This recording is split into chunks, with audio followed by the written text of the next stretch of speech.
en les tertúlies de Ca Fuster que organitza cada mes la Regidoria de Cultura de l'Ajuntament de Sueca.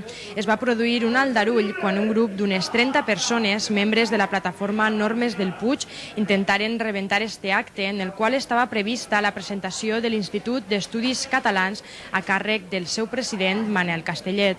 Només va començar l'acte, el regidor de Cultura, Joan Baldoví, va veure interrompuda la seva intervenció pels crits i insults dels components de la citada plataforma que actuaven en nom del grup d'Acció Valencianista i que pretenien sabotejar l'acte, tombant cadires i produint-se un intercanvi d'empentes i amenaces entre el públic que van fer necessària l'actuació de la policia local i la Guàrdia Civil.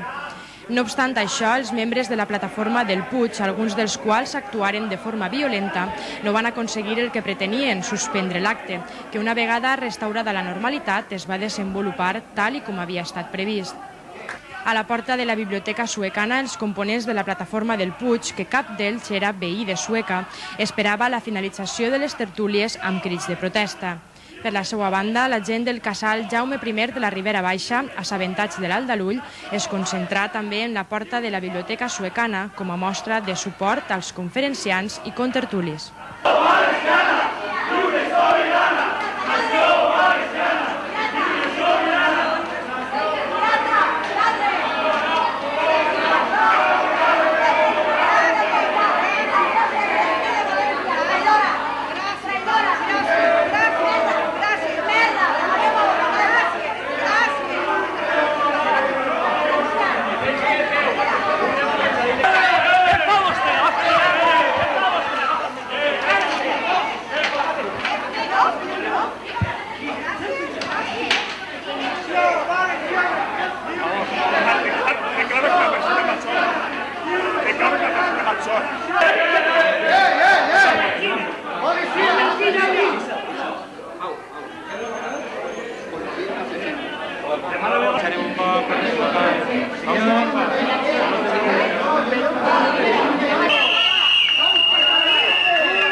Catalan.